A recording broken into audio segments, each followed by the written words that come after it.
ये supreme court के लिए गलत है। सुप्रीम कोर्ट के सब जजों को इस वक्त जस्टिस खन्ना के साथ खड़ा होना चाहिए। इस देश का प्राइम मिनिस्टर मुंह दिखाने लायक नहीं हुआ, हिम्मत नहीं उसकी। ये देश की बची कुची रीढ़ की हड्डी जो सुप्रीम कोर्ट हाई कोर्टों में बची हुई है, बाकी जगह तो बहुत सारे जज भी ऐसे भर्ती हो गए हैं, इनकी टिकट ना कट जाए, बार बार इनको टिकटें मिलाएं। ऊपर से आदेश आता है क्या बकवास करनी है, ऊपर से आदेश आता है किसको डराना है, किसको धमकाना है।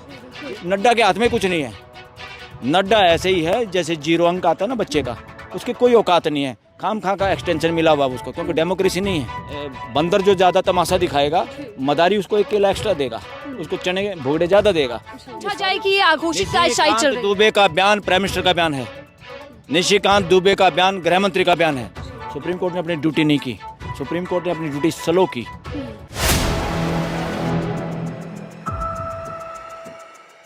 नमस्कार, आप देख रहे हैं 4 PM में आपके साथ लफीसा खान। राजनीति में एक दूसरे पर वार पलटवार होते रहते हैं, एक दूसरे पर कीचड़ भी उछाली जाती है, एक दूसरे पर हमला भी किया जाता है। लेकिन क्या हो जब देश की उच्चतम जो न्यायालय होता है, अदालत होती है, उस पर सवाल या निशान उठा दिए जाए। ऐसा ही हुआ है। देश के सबसे बड़ी पार्टी बीजेपी नेता निशिकांत दुबे ने विवादित टिप्पणी करते हुए सुप्रीम कोर्ट पर बड़े आरोप और गंभीर आरोप लगा दिए कि देश में जो गृह युद्ध छिड़ा हुआ है, जो धर्म युद्ध छिड़ा हुआ है, उसके सीधे जिम्मेदार न्यायाधीश हैं। अब ऐसे में समझना जरूरी है कि कानूनी तौर पर उन पर क्या कार्रवाई हो सकती है और इस बयान के मायने क्या है। बीजेपी के नेता अगर कोई बयान दे रहे हैं तो बीजेपी उस बयान से किनारा क्यों कर रहे हैं? क्या ये सब कुछ जो बयान दिया गया है सोची समझी साजिश है? क्या है इस बयान के मायने? चलिए समझते हैं सुप्रीम कोर्ट के वकील से ही। इस वक्त मैं सुप्रीम कोर्ट के परिसर में खड़ी हूँ। पीछे आपको सुप्रीम कोर्ट दिखाई दे रहा होगा, उच्चतम न्यायालय जो हर अन्याय के साथ न्याय करता है, लेकिन उसी पर सवाल बीजेपी नेता खड़े कर रहे हैं। सर, बहुत बहुत स्वागत है। बलराज मलिक जी हमारे साथ हैं। बलराज जी, हम पहले भी चर्चा करते रहे कि इस नेता ने ये बयान दे दिया, ये आरोप लगा दिया, या सुप्रीम कोर्ट पर कोई विश्वास कर रहा है, नहीं कर रहा। लेकिन क्या हो जब बीजेपी के बड़े नेता, और सिर्फ नेता नहीं बल्कि 4 बार के सांसद निशिकांत दुबे जी बयान दे रहे हैं और सीधे तौर पर इल्ज़ाम लगा रहे हैं सुप्रीम कोर्ट पर कि वो जिम्मेदार है देश के अंदर जो भी हालात बने हुए, धर्म युद्ध जो छिड़ा हुआ है। इस टिप्पणी को लेकर आप क्या कुछ कहना चाहेंगे? देखो, पहली बात तो बड़े नेता मत कहो। 4 बार या 10 बार MP बनने से बड़ा नेता नहीं बनता, बड़ी नीयत से बनता है। और बड़ी नीयत क्या होती है? जिसकी नीयत, जिसकी मानसिकता संवैधानिक हो, वो बड़ा नेता है। बाकी कोई बड़ा नेता नहीं। इस सब छुटभइये नेता हैं इस तरह के। हाँ, छुटभइये नेता, बड़ा नेता मत कहो। ये खाली ये आरोप लगाया डायरेक्ट कि देश में जो गृह युद्ध चल रहा है कि उसके लिए जिम्मेवार हैं जस्टिस खन्ना।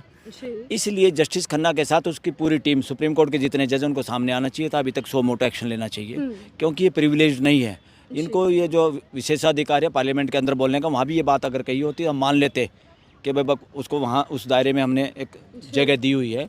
मगर उसने बाहर ये बात कही है, पत्रकारों के सामने बात की है। उसके खिलाफ एक्शन होना चाहिए और कंटेम्प्ट, क्रिमिनल कंटेम्प्ट केस चलना चाहिए।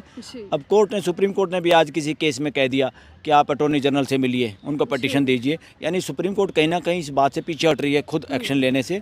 मैं कहता हूँ ये गलत है, ये सुप्रीम कोर्ट के लिए गलत है। सुप्रीम कोर्ट के सब जजों को इस वक्त जस्टिस खन्ना के साथ खड़ा होना चाहिए। उन पर आरोप लगाया है। अब गृह युद्ध किसने छेड़ रखा है?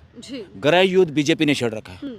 यूपी में बुलडोजर, मध्य प्रदेश में बुलडोजर, मणिपुर में धार्मिक हिंसा और हमारी बहन बेटियों को नंगा करके घुमाया। वहाँ इस देश का प्राइम मिनिस्टर मुंह दिखाने लायक नहीं हुआ, हिम्मत नहीं उसकी। क्योंकि जब आपके मन में चोर होगा तो आप जाने से डरते हैं, क्योंकि जब सारा किया धरा आपका है तो आप जाने से डरते हैं। तो ये सारा का सारा जो खेल है, गृह युद्ध छेड़ रखा है बीजेपी ने, RSS ने इस देश में। अल्टीमेटली देखा जाए तो जिस तरह से निशिकांत दुबे, उसके मन में जो चोर है उसने अपने आप ही बता दिया कि देश में गृह युद्ध है। और गृह युद्ध छेड़ा उन्होंने ही है। नाम वो उसे बंदूक रख के, कंधे पे बंदूक रख के जानबूझ के उस बात को छुपाना चाहते हैं। ऐसे मौके पे उसको कटघरे में खड़ा करना चाहिए, ताकि जितने आरे गहरे नत्थु प्यारे हैं, जितने इस टाइप के लीडर हैं, जितने इस टाइप, इन आदमी में औकात नहीं है। अपना खुद का निष्पक्ष ट्वीट भी नहीं कर सकते। ये कोई बिग बॉसेज का ट्वीट होता है, उसको रीट्वीट करने वाले लोग हैं। ये ED और इनकम उसको CBI को पिंजरे का तोता, जो सुप्रीम कोर्ट ने कहा, देश की जनता इनको पिंजरे का तोता कह रही है, बिग बॉसेज। और यहाँ तक कह रहे हैं गुजराती जोड़ी के पिंजरे के तोते हैं ये लोग सारे के सारे। इनकी टिकट ना कट जाए, बार बार इनको टिकटें मिलाएं। ऊपर से आदेश आता है क्या बकवास करनी है, ऊपर से आदेश आता है किसको डराना है, किसको धमकाना है। जिस तरह से ED और CBI काम करती है, उसी तरह के ये कुछ इनके सो कॉल्ड लीडर काम करते हैं। पार्लियामेंट में किसी दूसरे समाज के व्यक्ति को ओपनली कुछ अपशब्द भाषा यूज कर दी जाती है, पीछा छुड़ा लेते हैं, फिर ये कहते हैं हमारे शब्द नहीं हैं। ना वहाँ स्पीकर भी था, उपसभापति भी था। जो उपसभापति फालतू बोल रहा है ये वहीं था। क्या कार्रवाई करी? विशेषाधिकार हनन है ये किसी एमपी का, जिसके खिलाफ बकवास की थी एक एमपी ने, कुछ एक्शन नहीं लिया। अब ये नड्डा कह रहा है भाई हमारे इससे कोई मतलब नहीं, व्यक्तिगत मामला है। नड्डा के हाथ में कुछ नहीं है।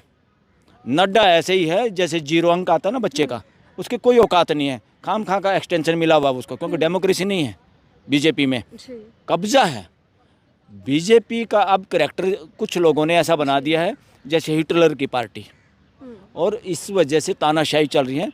और आरएसएस असली कैटलिस्ट है, ये देश की जनता का मानना है कि आरएसएस के वहाँ पर हेडक्वार्टर में ये सारे के सारे इस तरह के काम होते हैं, ऊपर से दबाव होता है। और ये लोग सत्ता में बने रहने के लिए, कोई अपनी प्राइम मिनिस्टर की कुर्सी बचाने के लिए, कोई अपना गृह मंत्री प्राइम मिनिस्टर बनने के लिए, ये सारे जुगाड़बाजी, कोई यूपी का सीएम खुद पीएम बनने के लिए, ये सारे के सारे वो बेहुदी बात कर रहे हैं, जिससे ये सोचें कि जैसे कोई बंदर जो ज़्यादा तमाशा दिखाएगा, मदारी उसको 1 केला एक्स्ट्रा देगा, उसको चने भुगड़े ज़्यादा देगा। ये सारे उसी लेवल पे आ गए हैं लोग, और ये सारे के सारे कुछ नहीं हैं। देश के संविधान की शपथ लेते हैं, देश के संविधान के तहत पार्टियां रजिस्टर्ड होती हैं, देश के संविधान के तहत ये लोग अपने पदों पे बने हुए हैं, जिसकी वजह से, और ये सारे के सारे संविधान को खोखला बनाने में लगे हुए हैं। ये अल्टीमेटली इस तरह की कंटेम्प्ट आज तक किसी पॉलिटिशियन ने नहीं की है बिल्कुल सुप्रीम कोर्ट की। लेकिन बलराज जी, सवाल ये भी ना कि एक नहीं कई उदाहरण हमारे सामने, जैसे आपने भी गिनवाया, बीजेपी के कई नेता इस तरीके की विवादित बयान देते हैं, अमर्यादित भाषा का इस्तेमाल करते हैं, लेकिन बीजेपी पार्टी अपने नेताओं पर किसी भी तरीके का एक्शन ठोस लेती हुई दिखाई नहीं देती। अरे लेगी कैसे? करवाने वाले लोग वो हैं। तो क्या समझा जाए कि ये आघोषित राजशाही चल रही है? दुबे का बयान प्राइम मिनिस्टर का बयान है, निशिकांत दुबे का बयान गृह मंत्री का बयान है, निशिकांत दुबे का बयान आरएसएस का बयान है। ये मूर्ख बना रहे हैं। सुप्रीम कोर्ट के जज सब समझ रहे हैं, सुप्रीम कोर्ट को पता है इन बयान के पीछे कौन है, स्टोरी क्या है, क्या चाहते हैं लोग। ये देश की बची कुची रीढ़ की हड्डी जो सुप्रीम कोर्ट हाई कोर्टों में बची हुई है, बाकी जगह तो बहुत सारे जज भी ऐसे भर्ती हो गए हैं जो भाषा इसी तरह की बोलते हैं, गाय का मूत्र, फलाना मूत्र, गीता पढ़ाई जाए, फलाना किया जाए, इस तरह की बात। हमारे सुप्रीम कोर्ट के एक जज ने कहा, मिस्टर मित्तल ने, कि गीता पढ़ाई जाए लोग स्टूडेंट को। अरे गीता पढ़ाई जाए तो कुरान क्यों नहीं पढ़ाई जाए? महात्मा बुद्ध का त्रिपिटक क्यों नहीं पढ़ाया जाए? और गुरु ग्रंथ साहब क्यों नहीं पढ़ाया जाए? तुम्हारी गीता में सब कुछ ऐसा है क्या?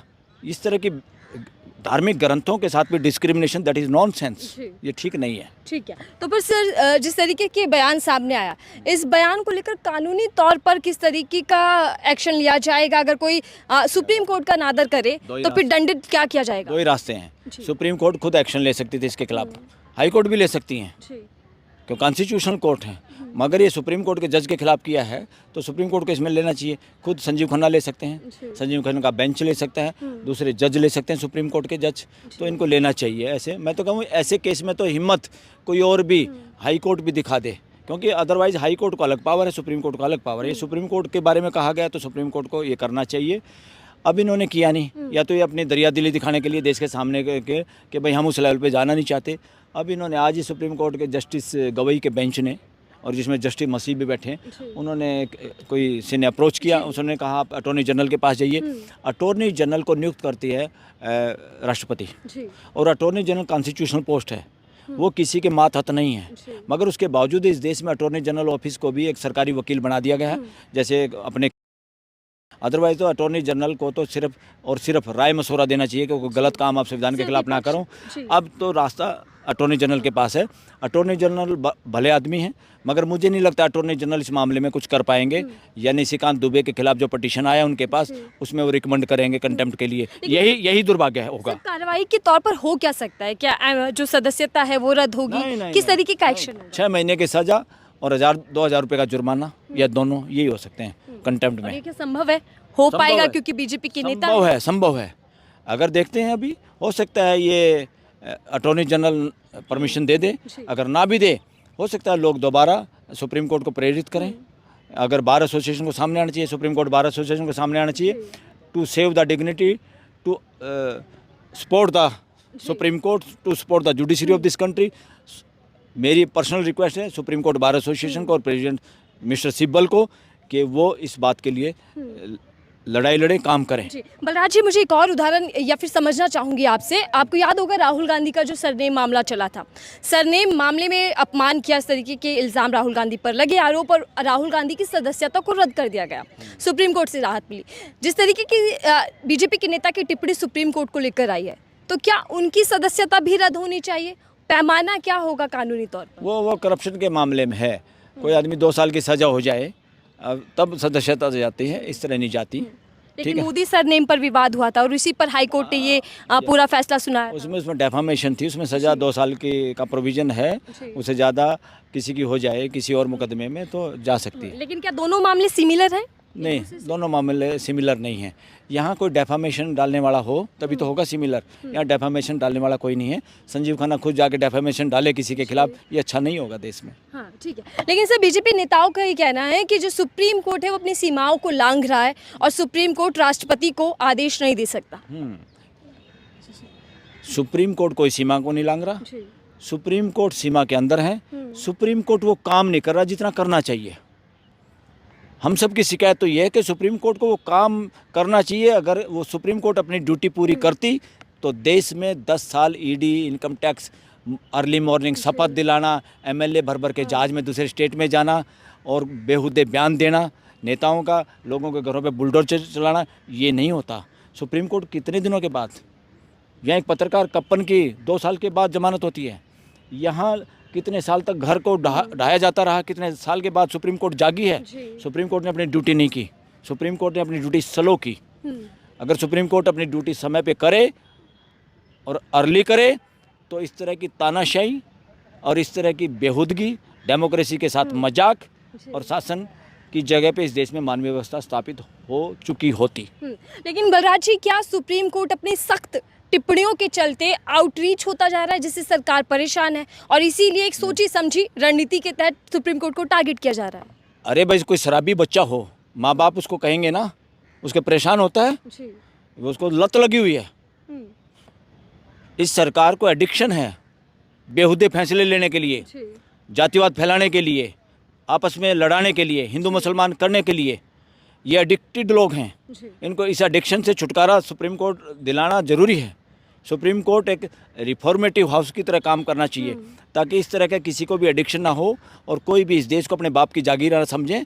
और वो सत्ता नहीं, देश में संविधान के बाद व्यवस्था है, मानवीय व्यवस्था की बात होनी चाहिए, शासन की नहीं, राज की नहीं, सरकार की नहीं। और लगातार सीएम पीएम बनना क्या ये रिकॉर्ड स्थापित करने का नहीं, ये शासन में चलता है, तानाशाही में चलता है। और शासन मानसिकता हिंसक मानसिकता होती है, हत्यारी मानसिकता होती है। और देश के लोगों का मानना है जो लोग बिग बॉसेज हैं वो सब हिंसक मानसिकता से ग्रसित हैं, उनका इलाज होना चाहिए।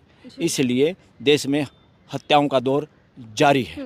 लेकिन सर, हमने हमेशा देखा है कि जो सत्ता है वो न्यायालय पर हावी होने का प्रयास लगातार करते हैं, तो क्या एक उसी का उदाहरण ये है, प्रतीक देता हुआ दिख रहा है? अरे भाई, छोटा सा ही 2 टके का आदमी, कोई पैसे वाला हो, जब कहीं गांव में मोहल्ले में पंचायत हो, वहाँ वो चाहता है मैं पैसे के दम पे इन लोगों को खरीद लूँ। ये सत्ता वाले तो और भी ज़्यादा अपने आप को मालिक समझे बैठे हैं, राजा समझे बैठे हैं। और ये यहाँ एमपी तो बात नहीं कर सकता प्राइम मिनिस्टर से, यहाँ के सीएम एमएलए से बात नहीं करते। ये काहे की डेमोक्रेसी, इन्होंने तो डेमोक्रेसी का विनाश कर दिया। ये डेमोक्रेसी के हत्यारे लोग हैं, हत्यारी मानसिकता वाले लोग हैं और ये बदले की भावना से ग्रसित लोग हैं। इन लोगों से देश को बचाना बहुत ज़रूरी है। सर, मैं आखिरी सवाल ले रही हूँ जो कि राजनीतिक तौर पर बेहद अहम हो जाता है। सुप्रीम कोर्ट पर इस तरीके की भद्दी टिप्पणियां करना, क्या ये माना जाए कि देश के अंदर जो राजनीति का दौर है वो अब सबसे खतरनाक शुरू हो चुका है? ये भद्दी टिप्पणी नहीं, आरोप है। अब शुरू नहीं होगा, ये 2014 से चालू है। और उससे पहले भी ये मानसिकता नीचे नीचे इस देश में काम कर रही थी, तभी इस मुकाम तक पहुंची है। और इस देश का बंटवारा करने के लिए भी ये मानसिकता जिम्मेवार है। और इस देश में जो भी मुसलमान समाज है या आदिवासी समाज है या पिछड़ा एससी समाज है, ये सारे के सारे इतने देशभगत हैं। 80 करोड़ लोग अभी भी निःशुल्क राशन पे मजबूरी से रह रहे हैं, उसके बावजूद भी देशभगत हैं। इस देश में डिवीज़न के बाद भी अपनी मातृभूमि, अपने हिंदू भाइयों से, अपने खून के रिश्तों की वजह से, रिलीजन बेशक अलग हों, बहुत सारे समाजों का ब्लड एक है और असली ब्लड तो पूरी मानव जाति का एक है। उसके बावजूद इस देश में बने रहें, इनसे बड़ा देशभक्त कौन होगा। और इन लोगों को ये पसंद नहीं, क्यों पसंद नहीं पता आपको? ये लोग अपनी वर्णवादी मानसिकता और विचारधारा से दूसरे लोगों का मुकाबला नहीं कर पा रहे, तो हिंसा का सहारा लेते हैं और हिंसक मानसिकता और हिंसक प्रवृत्ति देश के युवाओं की बनाने की कोशिश करके अपना उल्लू साधना चाहते हैं। इससे देश को बचने की जरूरत है। और मुसलमान समाज को विशेष निवेदन है कि हिंसा का शिकार नहीं होना है, किसी भी सूरत में हिंसक नहीं बनना है। ये सबसे करारी चोट होगी इस तरह की हिंसक प्रवृत्ति और हिंसक मानसिकता वाले लोगों पे, संगठनों पे, पार्टियों पे। ठीक है सर, धन्यवाद हमें समय देने के लिए और बारीकी से बताने के लिए कि निशिकांत दुबे के इस बयान पर कानून किस तरीके से काम करेगा। बहरहाल इस बयान को लेकर आपकी क्या राय है, आप क्या सोचते हैं सुप्रीम कोर्ट पर इस तरीके की टिप्पणी को लेकर जरूर बताइएगा। और क्या बीजेपी के नेता इसी तरीके से सुप्रीम कोर्ट को भी टारगेट करते रहेंगे, क्योंकि एक के बाद एक विवादित बयान सामने आ रहे हैं। आपकी राय जरूर साझा कीजिएगा। देखते रहिए 4 PM, मैं थी आपके साथ नफीसा खान।